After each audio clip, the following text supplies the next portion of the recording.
Nakon malo manje od 2 godine i nekakvih 40.000 kilometara, mislim da je došlo vrijeme da kažem par stvari o Stromu. Koliko si ti uopće prošao na tom motoru? Dakle, jako puno ovih poligonskih radnji, tih treninga spretne vožnje.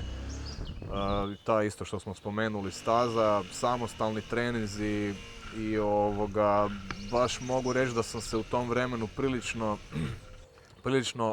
povezao i saživio s tim motorom, znači da baš osjetim svaki taj neki njegov detalj u određenom nagibu, jel da, na okretajima, ovim, onim, tak dalje, kak kuplon, kak kočnice, gas i to.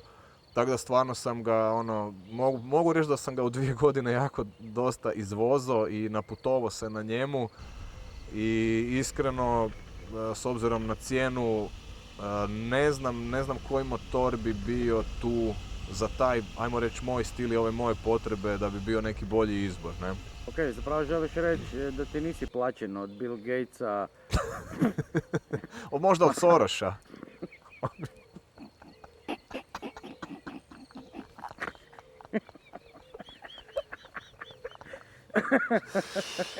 Znači masoni, Bill Gates. Možda je vlada, možda su Srbi i tak dalje. Ne, znači... Da ti nisi čovjek, nisi ni čovjek gušter. Znači možemo ti vjerovati na tome što si ti... Možete mi vjerovati, iako da jesam čovjek gušter, budi bez brige da ti sad ne bi rekao. Znači ja nisam za ovaj intervju od nikoga plaćen, podmićen i ne znam šta sve ne. Svrha zapravo ove recenzije je što iako je ovaj motor 2014. godina i taj cijeli model je stariji, njih je još uvijek na našim prometnicama jako puno se prodaju, stalno se vrte, stalno su tu negdje i ideja je bila da zapravo možda će pomoći nekom ko razmišlja o kupnji tog motora da proba dobiti neki dojam šta može otprilike očekivati. Misliš da bi Soros vozio ovaj motor? Mislim, ne znam šta on može voziti sad u tim godinama. Realno, ako je frajer, čemu vozio bi ga, mislim, zašto ne? Samo mislim da on je više lik možda da bi kupio neki cjenovni... On je više za GS. Možda je više za GS-a, možda... Misliš da bi Soros pozdravio na GS-u? Bill Gatesa bi.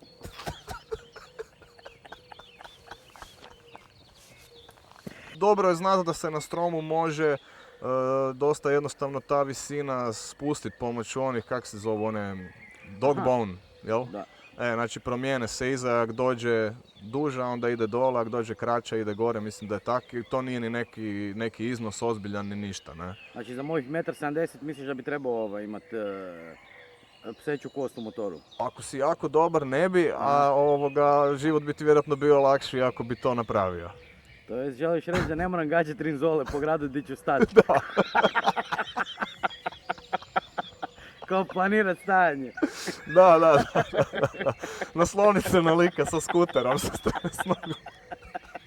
Što se gradske vožnje tiče, tu je bitno napomenuti da zapravo Strom je motor koji će vozača koji je, ako je niži ili ako je noviji vozač koji nema nešto puno iskustva, malo će ga zastrašiti zapravo visina sjedenja i širina samog motora. I težina neće pomoći, ajmo reći, kad ju se onako sjeti u mjestu, ne? Ali to zapravo se sve drastično promijeni naravno čim motor krene. I to više onda nije toliki problem, ali je prvi dojam, vidio sam kod dosta ljudi koji su niži ili su malo neiskusni vozači, da im nije baš to najugodnije, tako da u gradu takav vozač bi mogao se naći malo onako, ajmo reći, polu neugodnoj situaciji, dok meni osobno, znači, ti njegovi parametri stvarno ne predstavljaju problem, jer u principu je to motor koji je vrlo, vrlo upravljiv za, recimo, tako malo, ajmo reći, više kao putni neki tip motora. Dosta je upravljiv, iako ima i prednji kotač, taj 19 cola i tak dalje, ali volan je širi i volan je zapravo taj ograničavajući parametar meni u prometu. Jedino ako stavim kofere, onda su oni ograničavajući, jer oni su još širi od volana i to što se tiče onih nekih provlačenja u prometu, to se može zaboraviti. Ali dok kofera nema gore, u svakodnevnoj gradskoj vožnji to funkcionira bez problema. A ga ti koristiš u gradu? Da, znači svakodnevno koristim stroma u gradu, znači za posao, za svakodnevne stvari, za ovu međugradske stvari i to, znači non stop sam s njim u prometu. I uglavnom na većini cesta uvijek se nađe taj neki put gdje se može, jel da, malo promigoljit, ali ima tih cesta koji su uže same po sebi i jednostavno ne funkcionira. Provlačenje nema dovoljno mjesta, tipa Držićeva ispred autobusnog kolodvora, onaj dio i to. Znači tamo jednostavno zbog širine volana, ali tamo su tak i tak auti toliko jedan do drugog da malo šta može proći između zapravo. Ne? U gradu je potrošnja moje vožnje koja je, ajmo reći da se ipak malo trudim biti nježniji na gasu jer nema smisla od semafora do semafora letit. Bude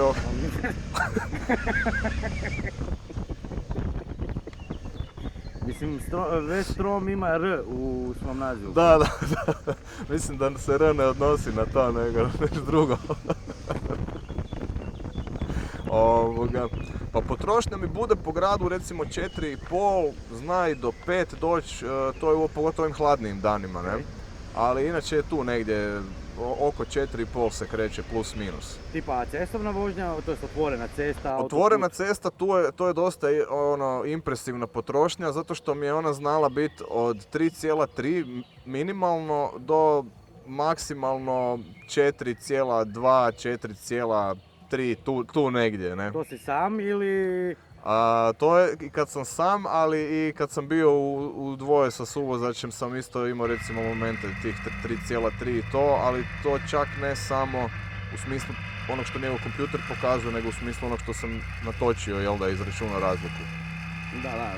Tako da potrošnja je ok ako si oprezan sa gasom, da nije sad svaki put, jel da, odvrtanje u crveno i tak dalje. Mislim, za to onak trebaš kupiti drugi motor, pa.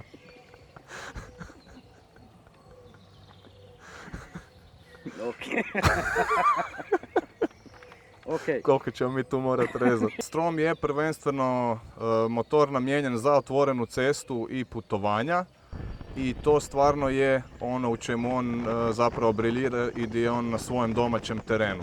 Nebitno da li se radi o samostalnoj vožnji u dvoje, stvari i to sve ostalo, koferi, nema veze, je stvarno znači motor za otvorenu cestu odličan, znači magistralne ceste, međugradske i to, čak i autoput gdje nije problem držati neki tempo 130-150, dakle ni onima koji su na motoru, a nije ni samom motoru, to ne strašno. Ok, a šta u situaciji kad je žena gore, koferi su gore, punice u koferima i sad ti trebaš nekog preteći?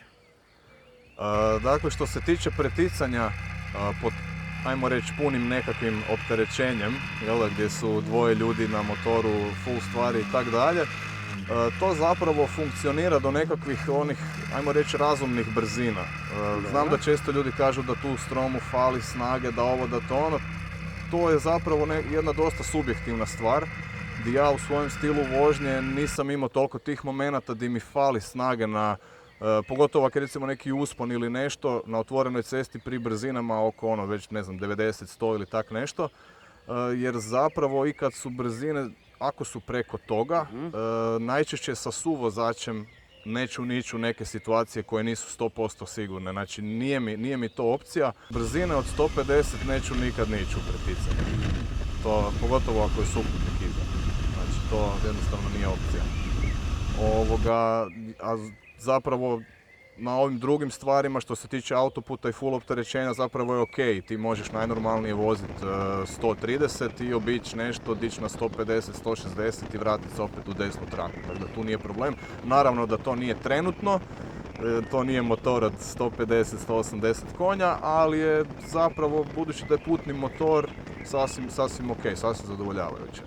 Što se tiče vožnje u dvoje, zanimljiva je stvar da taj motor nekak čim više opteretiš sa nekim dodatnim kilama, tim on nekak ljepše sjedi na toj cesti. Ne znam sad to točno kako bi objasnio, ali stvarno počne biti nekak jednostavno vozan i drži lijepo i putanju i sve i nema tu sad nekih iznenađenja, naravno uz uvijek da taj suputnik da sudjeluje u vožnji, a ne da ima neke svoje ideje.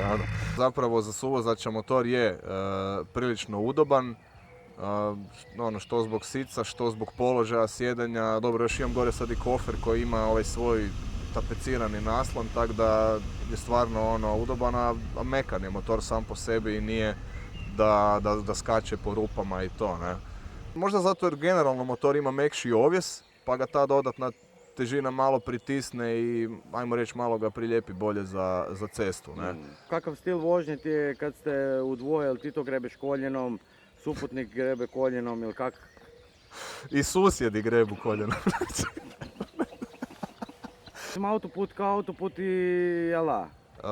Je dosadan koji na svakom drugom motoru. Ok, jel ti voliš voziti po autoputu sa motorom? Ne, to njega nekako baviš kad moraš, ne. A u principu uvijek su mi draže lokalne ceste ako ikak mogu, ali nekad neki dio si stvarno skratiš s autoputom pa dobro dođe, ali nije da sam ljubitelj. Ja sam Stroma koristio za jako puno treninga koji se rade na poligonu, to su treninzi sigurno i spretne vožnje, uglavnom mogli bi se kategorizirati kao manevri na malim brzinama, ne.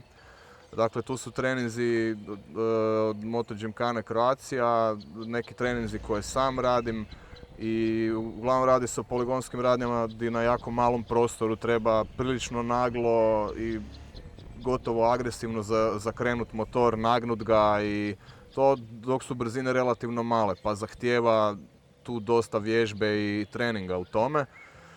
Što se Stroma tiče, za to on je daleko od savršenog motora, za to zbog svojih parametara, zato što ima relativno velik međuosovinski razmak, zato što nije baš najlakši, zato što se sjedi dosta visoko i tak dalje, ali i dalje može se s njim postići sasvim solidne rezultate i ono kaj je najbitnije, sasvim je dobar da se može naučiti to sve na njemu. A zapravo nije težak za... Možeš reći da sa Stromom je moguće izvesti osmicu tipa... Onu malu školsku? Malu školsku osmicu. Bez problema. On se može okrenuti. Bez problema. Nevjerojatno. Da. Znači ta osmica ide bez problema. Strom se može okrenuti, znači. Ti misliš o tom, moj motor to ne može. Evo, daj meni Stroma, ja ga ne znam kao okrenuti tamo na poligonu. Na poligonu i napraviti školsku osmicu, jer kao to je preveliki motor i jebi ga, on to ne može. A zapravo je samo pitanje treninga i da se čovjek malo saživi na poligonu s tim motorom, jer te stvari na malim brzinama su baš bitne za to. Znači da dobiješ dojam za taj motor kako on se počinje rušiti, kako počne padat, kako ćeš sa gasom ga izvući, ne? Koliko rano moraš početi s nekim zaokretom da bi izveo to u tom prostoru koji ti treba i tak dalje, ne? I tu moraš skužiti motor, jer sa malim, kratkim, laganim motorom to ajmo reći, skoro svako može. Sad koliko brzo ili dobro, ok, ali puno je lakše, ko s biciklom, ne? Ali zapravo, taj motor koliko god je malo kad se sjedne na prvu na njega, kao joj, široko, teško, nešto brzo taj osjećaj otiđe i motor sasvim dobro funkcionira na poligonskim vježbama.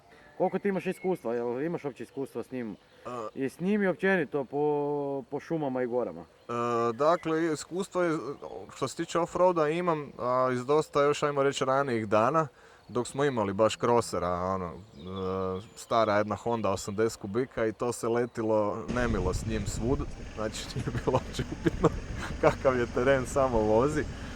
Tako da tu sam malo, ajmo reći, dobio taj neki dojam za off-road, s tim da ja zapravo sam naučio voziti motor, nisam imao ni 10 godina, nekih 7 ili koliko, zapravo po makadamu. Znači nije bilo asfalta tamo gdje smo bili, jednostavno smo tamo godinama vozili po poljima i po makadamu i to motor koji je prastari puh koji ni nije zapravo za to, bio je već u takvom stanju da kao nije bilo bitno.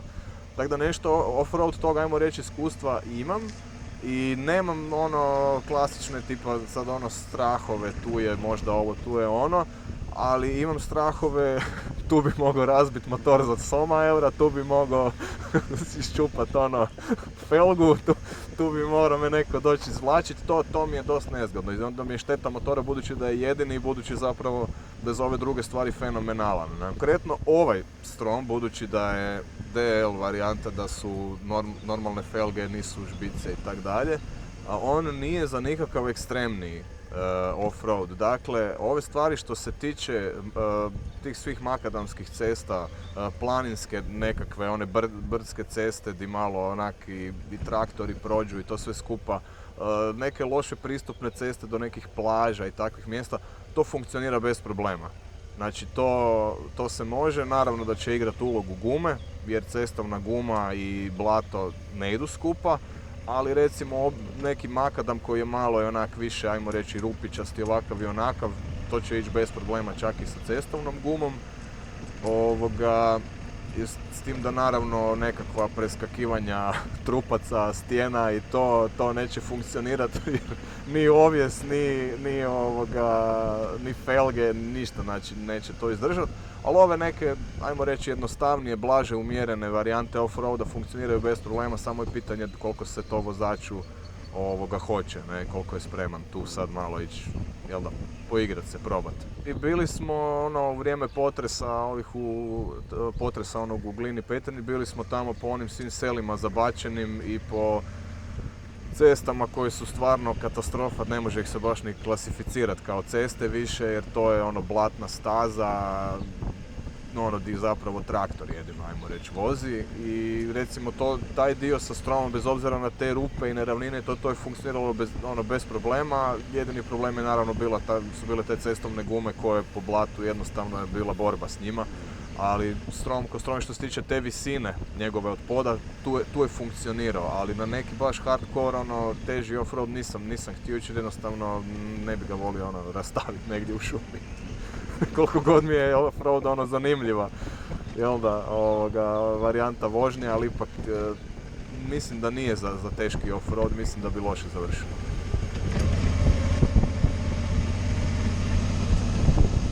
Ekstremnih situacija se zna desiti u prometu, iako jako malo, ali mislim da najviše negdje gdje sam, ajmo reći, gurao malo granicu s tim motorom je bilo zapravo na stazi.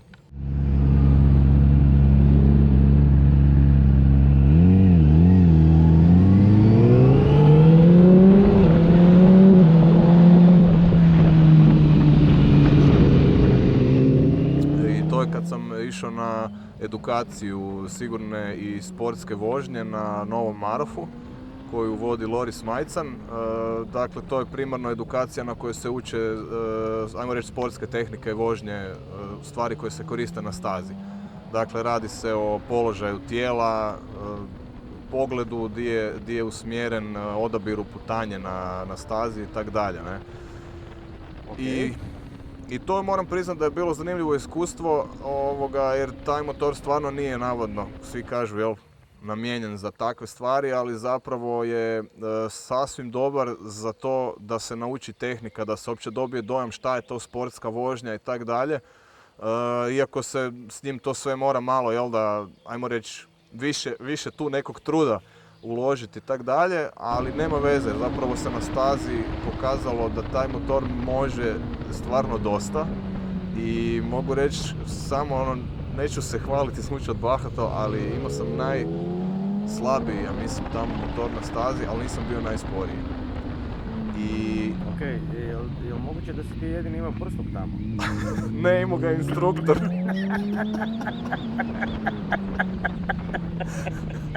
Strom, koliko god nije namijenjen za to, meni je to iskustvo bilo fenomenalno. I pokazao se motor onako i dosta ozbiljan i da može i zavoj dobro, i ubrzanje dobro, i kočenje i sve skupa. Se sjetio negdje nekakvu nesigurnost, da li ti on davao nekakav feedback? Pa nije, imao sam situaciju da mi je zastrugao fuzer u zavoju, to je malo uvijek taj zvuk, da nije nikad sredan, najljepša stvar za čut, ali zapravo nije me iznenadio, jedino je bilo tih momenata gdje sa izlaskom iz zavoja recimo se da ide se ubrzat maksimalno i onda u drugoj odvrneš gaz do kraja, onda malo tu zapliva zadnji kraj, pa te to malo ipak probudi da se skoncentriraš, ali nije me iznenadio i to mi se zapravo sviđa kod njega, jer nema te neke preagresivne momente, ne, da bi te iznenadio. Ali sad ako se zašiljiš u zavoj, više nekaj si treba, ne bu ti tak niš pomoglo, ne. isprobavaš svoj motor na nekim granicama na kojima bi bilo dosta blesavo isprobavati, ne znam, na cesti ili negdje drugdje, ne? Jer ipak su to koliko toliko, prilično su zapravo kontrolirani uvjeti i taman jak bude neki pad, nema auta iz kontrasmjera, nema auta od iza, nema tih svih, imaš kud past, imaš kud izletit, tako da. Neke mane kod stroma koje su odmah zapravo postanu jasne, to jest jako brzo. Prva je definitivno originalni vizir koji dolazi uz njega. Govorim opet iz svoje perspektive, znači visok sam 186, dakle taj originalni vizir je katastrofa.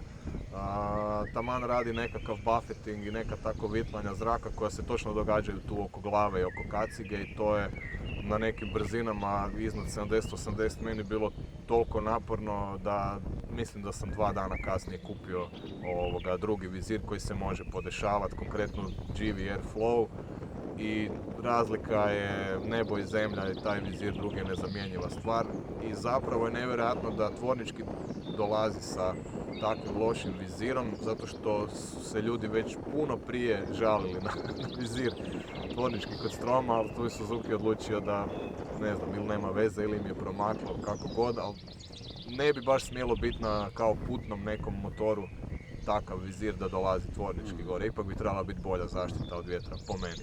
Jedna stvar koja mu je jedna od najvećih prednosti i najvećih nedostataka u isto vrijeme, to su definitivno prednja svjetla.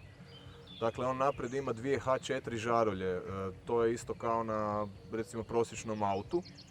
Tako da osvjetljenje naprijed je odlično, one rade konstantno, znači ili radi uvijek kratko na obje ili radi uvijek dugo na obje, ovisi šta si upalio. I stvarno po noćnoj vožnji to je fenomenalno, a vožnja po danu, jel da ipak ta svjetla omogućavaju više da nas drugi vide. I to je stvarno dobra stvar. Bilo bi super da su LED, ali ok, ajde, nećemo sad cijepkat tu iću u detalje i tak dalje. A s druge strane, ista ta svjetla nisu riješena najbolje u smislu struje, zato što idu preko prekidača od paljenja motora. Kad se pali motor, automatski se gasi struja na svjetla i kad se motor upali, onda se opet vrati na svjetla struja. I tu dolazi do problema, taj prekidač zna otići i onda se desi da se svjetla sama počnu gasiti u vožnji, onda se malo nekad upale, onda se nekad ne upale. I to je dosta nezgodno. I taj popravak sam po sebi nije toliko skup jer se taj prekidač da očistiti. Ljudi ga znaju mijenjati, koliko mi je rekao mehaničar, zamjena nije najbolja varijanta uvijek zato jer se i na novom ista stvar desi. Nego nekad je bolje stari očistiti. Sad to nisu moje riječi, to su riječi mehaničara. I druga stvar isto vezana za ta svjetla, to je da konektori od svjetla koji idu ispod, znači di su sve žice ispod rezervara i to svi spojevi, tamo su navodno isto malo pretanki konektori napravljeni nekakvi i tu dolazi do gubljenja tog kontakta i onda isto svjetla ne rade i onda se to sad može ili mijenjati konektore ili se to spoji direktno te žice i kraj priče. Uglavnom imao sam situaciju da sam oba dvije stvari radio na njemu, dakle i prekidač, slaganje prekidača i ovo dole sa konektorima. Uglavnom, ali od kad je to napravljeno, nema problema više. I imao sam moment da je prednja vilica curila, dakle nije curila ono stravično u smislu sad moraš prestati voziti, jel da zaustaviti putovanje, prekinuti i tak dalje. Lagano je curila, zaveže se sa strane krpa baš da ne curi do diska dole i nastaviš voziti, nema problema. Taj popravak je bio u rangu, ne znam sad točno, ali oko 500 kuna, tako da nije strašno. To su stvari... Je li to neki serijski problem ili... To ne znam jer meni se to desilo kad je motor prešao, kad je bio već na oko 60.000. Tako da sad ne znam, mislim otišao navodno taj jedan klizač i gumicu se zamijenilo i okej, nije strašno sad. Ok, vjerojatno nije tvornički bug. Da, ako je nakon 60.000 otišao. Da, ne znam, ne bih rekao. Za svjetla i ovo znam da je tvornički problem jer znam još druge ljude koji su imali istu stvar na Stromovima, istim tim modelima. Znači, provjereno imaju taj nedostatak tvornički. Zašto? Eto, Što bi ti volio da je drugačije na tom motoru? Dakle, što se tiče formata u kojem originalno Strom dolazi iz dućana, volio bi da onaj spomenuti vizir je neki drugi, neki bolji. I bilo bi lijepo zapravo na takvom tipu motora da pod normalno dolaze grijane ručke, serijski. Znači da ne moraš ih naknadno, ok, nisu one sad nekakva ekstra skupa stavka, ali bilo bi lijepo s obzirom da je motor predviđen ipak i zamišljen kao neki putni i sad nije to samo vožnja uvijek usred sezone samo, nego je vožnja skoro kroz cijelu godinu i tak dalje. Mislim, bar takvi ljudi više manje ga voze. Bilo bi ok da ima recimo i grijane ručke. I to je to, tu zapravo druge neke stvari, neke veće nedostatke ovak ne vidim.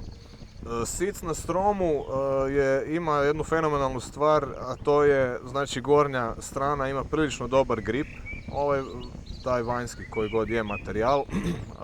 Dakle, čak i na mototrapericama koje nemaju onu fleku, jel da, ljepljivu i to, prilično dobar grip i ono, ajmo reći, di sjedneš tamo ostaneš i isto vrijedi za suvozača. Jedino što konkretno ja bi volio možda mrvicu više podstave, ali ja sam koščat, jel, pa sad pitanje da li sam mjerodavan, to je čisto moje neko ono subjektivno mišljenje, ali sic mu je fenomenalan. Položaj sjedenja na Stromu je za mene, za moju visinu, fakat dobar, onak prilično prirodno sjedim gore i mogu, znači bez problema u danu recimo ako se napravi 500 km, nema onog umora i to sve nešto, bole leđa, bole noge i to. Tako da položaj sjedenja mi je prilično dobar i mislim da je ipak više za ljude koji su malo, ajmo reći, preko neke prosječne ili oko prosječne visine. Ne. Ista stvar je, nije samo položaj sjedenja, nego i položaj stajanja koji je moguć. Ne. Na njemu je tako napravljen da se može ustati na njemu, sad da li to nekom više kao kod off-roada, ok, dobro dođe, ali meni zapravo super dobro dođe na putovanju.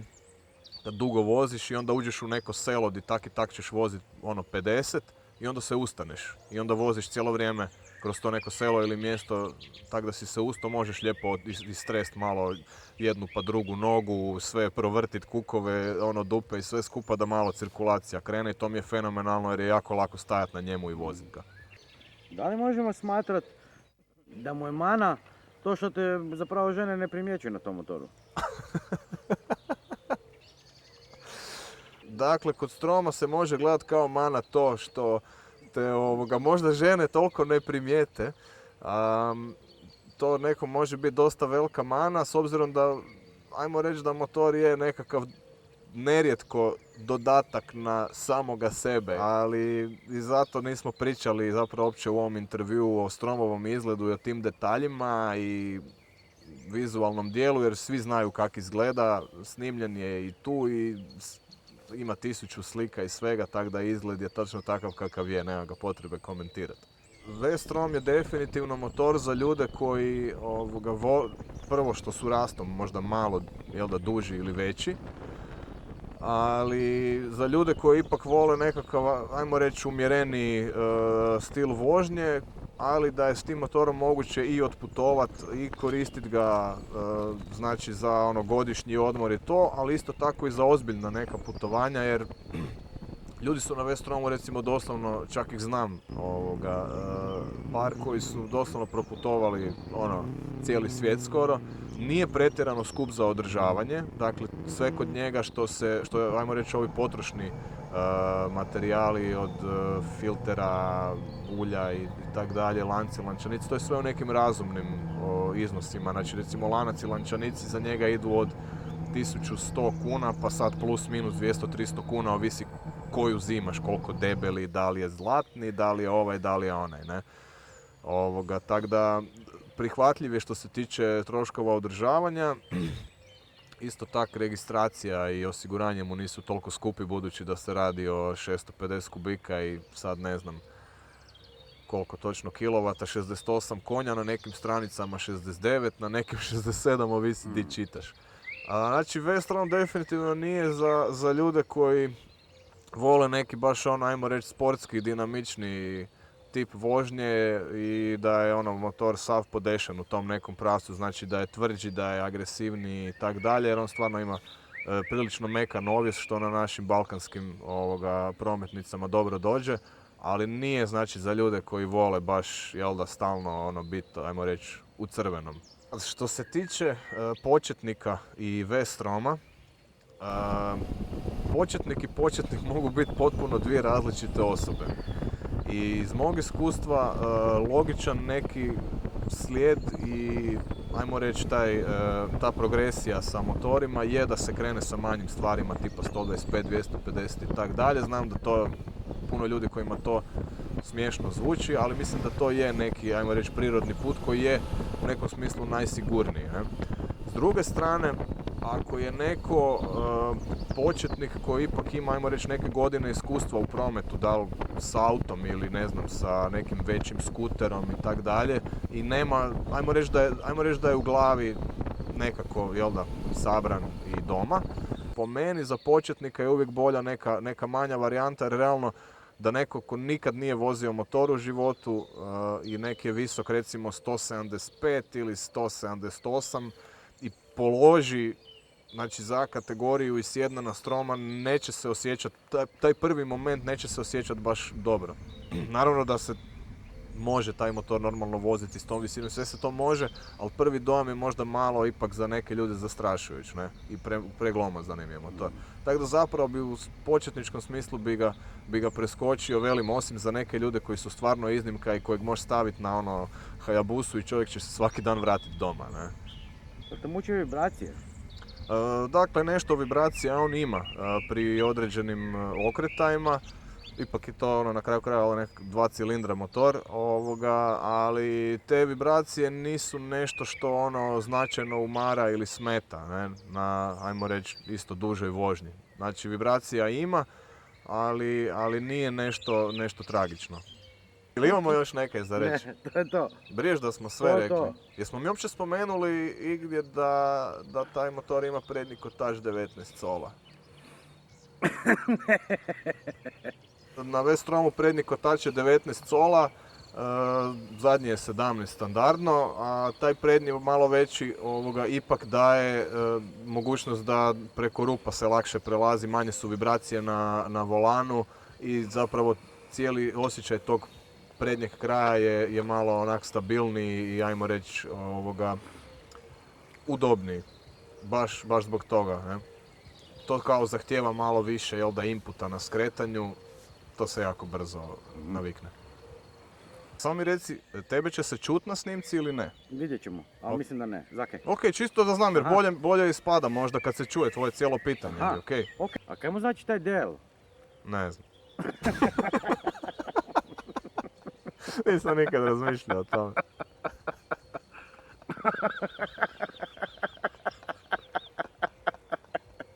Ok.